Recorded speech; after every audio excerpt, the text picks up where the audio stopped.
Hello, my friend. How you doing today?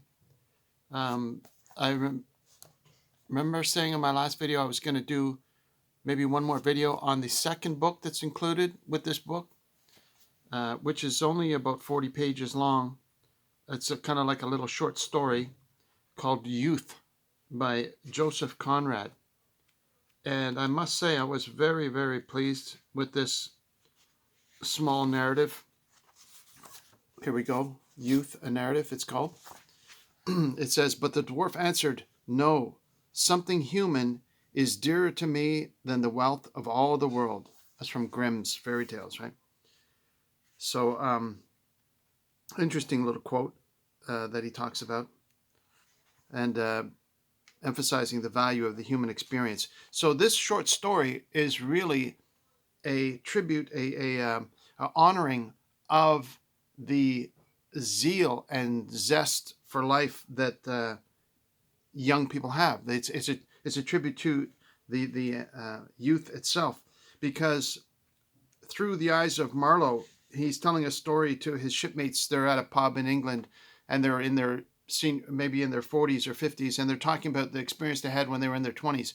And Marlowe is relating to him about how the first time he got a job as a first mate on a ship to travel to the Far East. He was going to be traveling to Bangkok, and the ship was a shipment of coal, but unfortunately it caught fire halfway through the journey, and just the disaster that happened. The storms, first they were hit with ferocious storms that threatened to, kill them all, and they had to fight through it and bail out water. And then the coal caught on fire somehow and slowly burned up, and eventually they had to scuttle the ship, and they had another ship that came and offered to rescue them, and then they ended up departing again in three separate smaller craft to continue on their journey. They finally made it to Fiji or Bangkok, and it's really, really a remarkable story. This would have been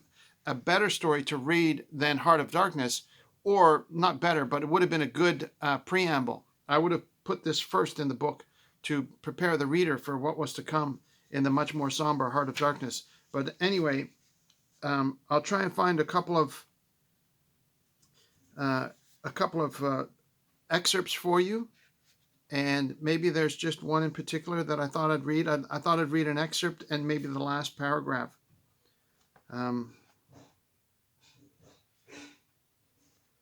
Yes, that was the first thing we did. Trim the yards of that wreck. No one was killed or even disabled, but everyone was more or less hurt. You should have seen them. Some were in rags with black faces, like coal heavers, like sweeps, and had bullet heads that seemed closely cropped, but were in fact singed to the skin. This is after an explosion occurred on the ship. They all got blown up almost to pieces. Nobody got killed, but they were all burnt. Others of the watch below, awakened by being shot out from their collapsing bunks, shivered incessantly and kept on groaning, even as we went about our work. But they all worked. That crew of Liverpool hard cases had in them the right stuff. And this term, the right stuff, that was used, as you may be aware, for a popular book and subsequently a popular movie called The Right Stuff, that featured the exploits of the early test pilots and astronauts, and how difficult it was that they went through this training, and talk about Chuck Yeager. And it was really a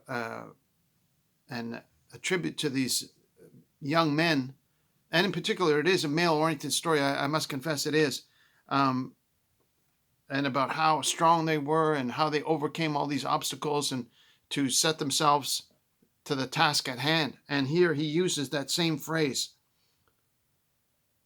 that that crew of Liverpool hard cases had in them the right stuff. And don't forget, he's also elevating the people of England, right? That stiff upper lip, that British resolve.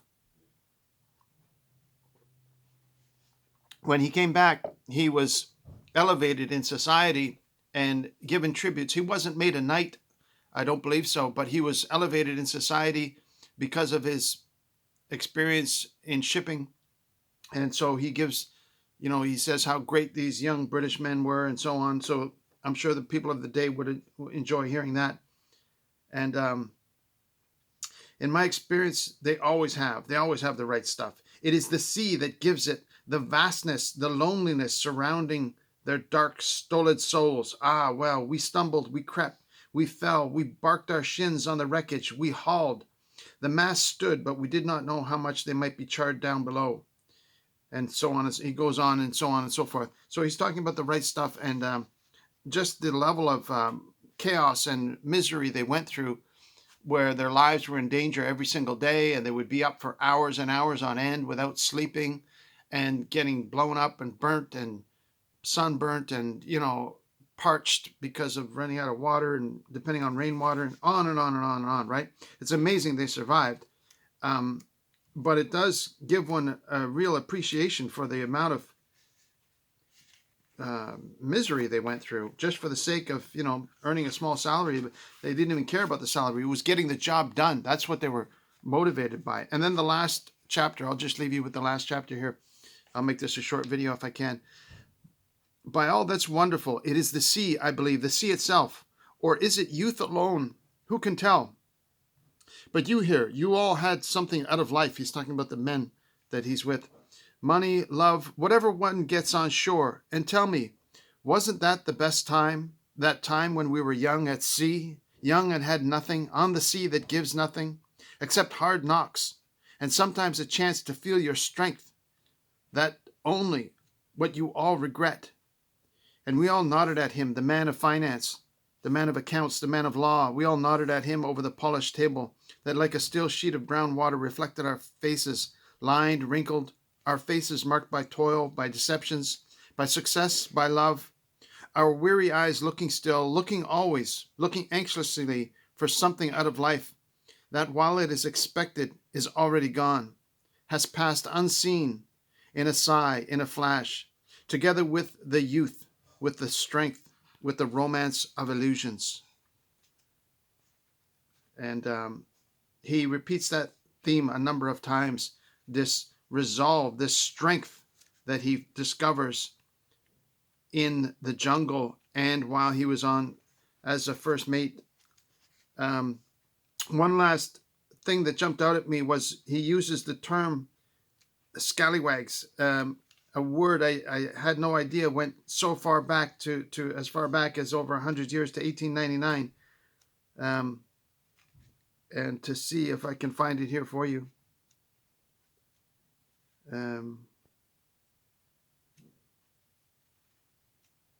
Here we go.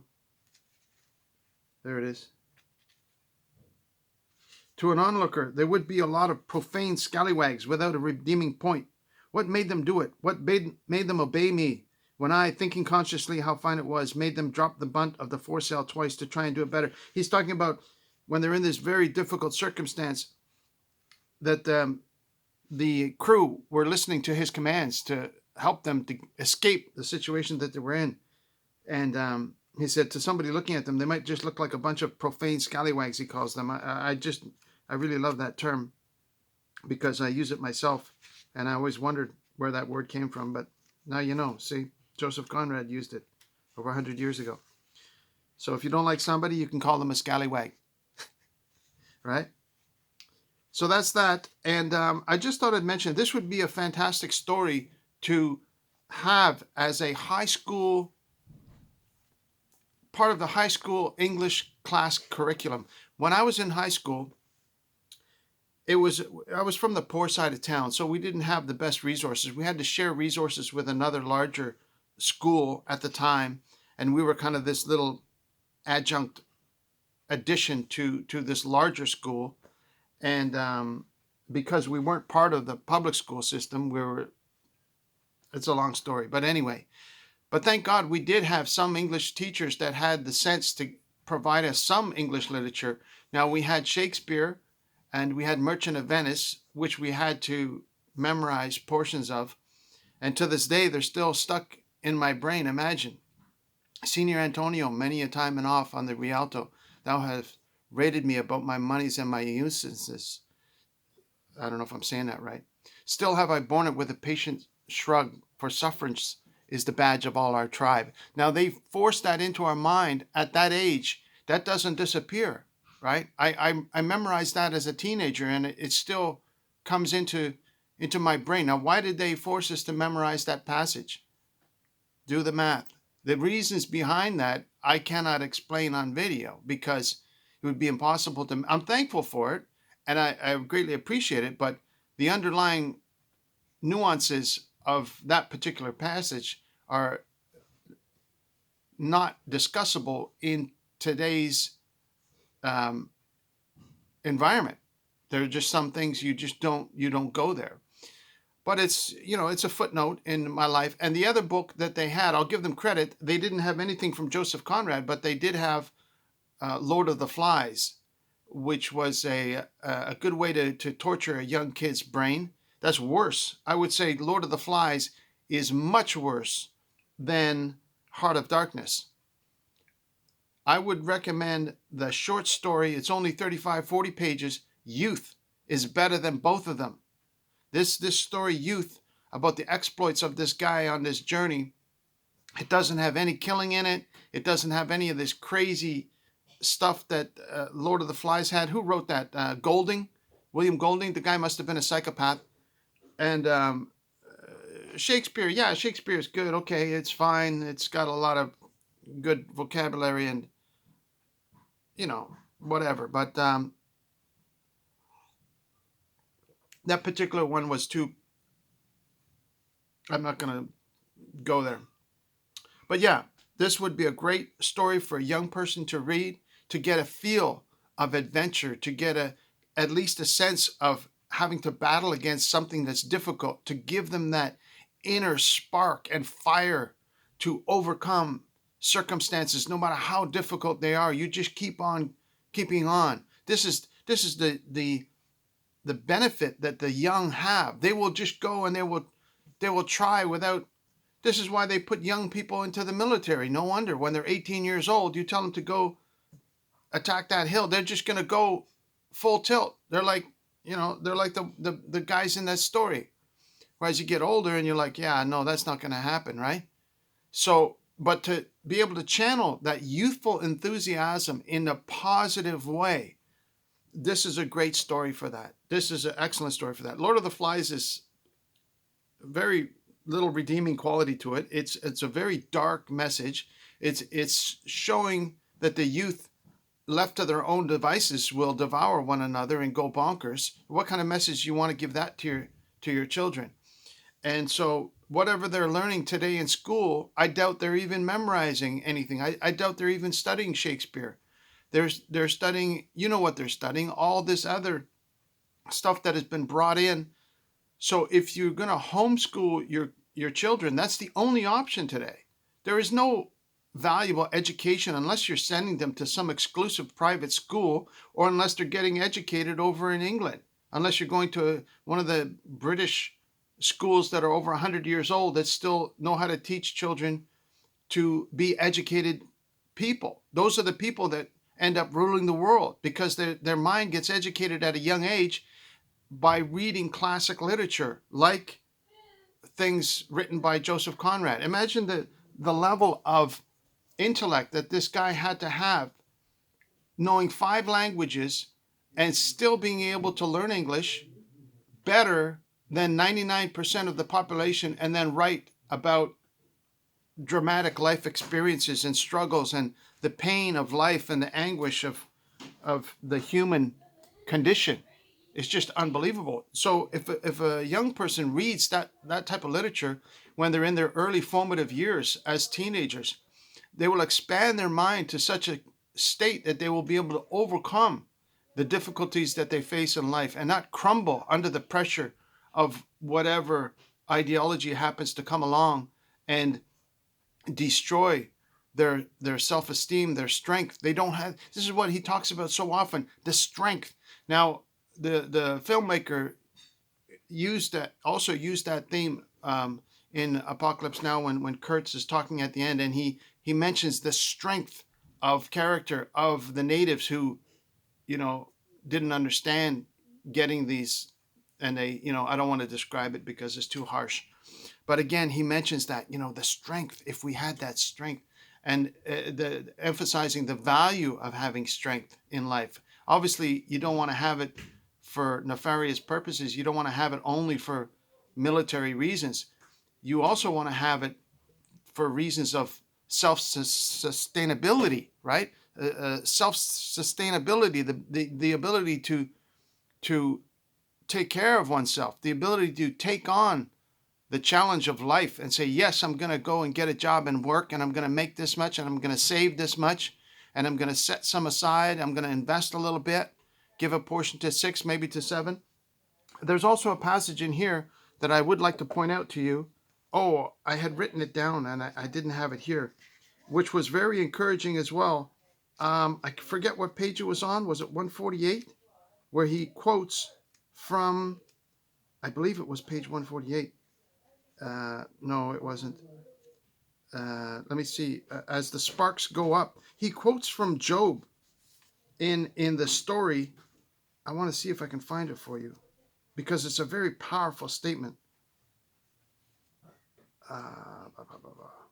Here, page 141. I apologize. He's describing the ship on fire. A gigantic flame rose forward straight and clear. It flared fierce, with noises like the whir of wings, with rumbles as of thunder. There were cracks, detonations, and from the cone of flame the sparks flew upwards, as man is born to trouble, to leaky ships, and to ships that burn. This is actually an excerpt from the book of Job that you can find. As the sparks fly upwards, so is man tending towards trouble. Job describes in his, I forget what verse it is, but I'll put it in the notes down below, and I'll put a couple extra notes down below for you. But that's the first time I caught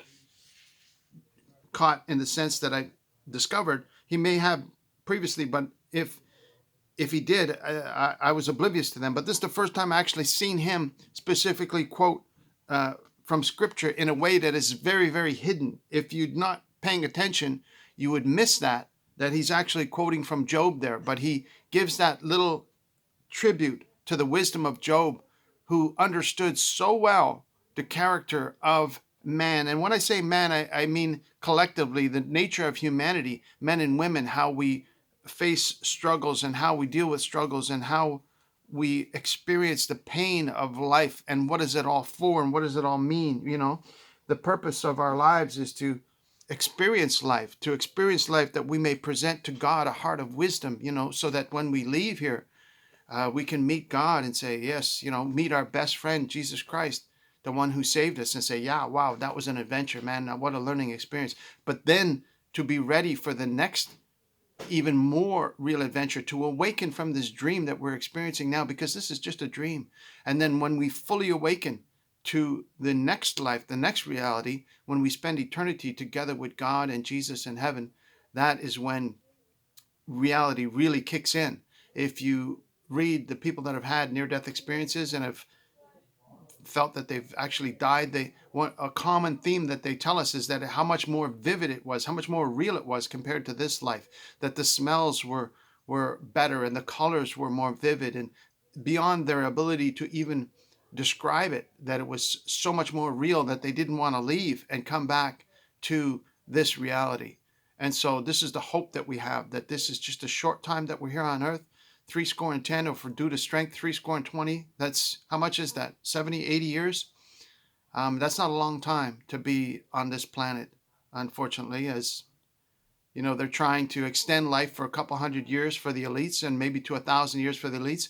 They won't be any further ahead than the oldest characters from the Bible that we're told lived for 900,000 years, whatnot. And so that's probably in the pipeline for some people, but even that will still be considered a short time in light of eternity, right? We have to think in terms of eternity. We're here for a short time. We want to face life with courage, with strength, with the ability to overcome any obstacle. How? With faith. We're told faith is what overcomes the world. Faith is what overcomes our struggle. Faith is what overcomes when people make fun of us and try and put us down, and we feel hurt. And those hurts are very real. the anxiety, the depression, the mental pain and anguish. You need strength to overcome that. You can't just go through life and keep suffering that and suffering that. What ends up happening? The people end up taking their own lives. They say, I can't handle it anymore. I got to get out of here. We need strength to overcome those slings and arrows that shoot at us, those arrows like they experienced in the story where they get shot at with arrows. You have to, some people fall by those arrows and they don't make it. They don't make it. A lot of people don't make it. But we will endeavor to persevere. We will ask God for that strength. And he promises to give us enough strength to make it through. He says he promises that there won't be enough to cause us to die until it is the appointed time. He says you won't be overcome. He'll give you the strength. He'll provide a way of escape, it says. We are promised that. And so we have a hope of strength. We have a promise of strength, divine strength, not just based on ourselves, not just based on our own efforts. That's impossible, right? We get strength from God. He'll give us the strength through his Son, Jesus Christ, and he will give us victory over this life, and we will overcome the world. And then we'll be able to meet our Savior, and it'll be a wonderful, wonderful reconciliation, a wonderful homecoming. And who knows what adventures we'll have there in heaven, in paradise, right? It's going to be great. I look forward to seeing you there, okay? So thank you for watching. God bless you. Have a wonderful day. Get some fresh air. I love you very much. Take care of yourself, okay? Bye-bye. See you soon. Bye-bye.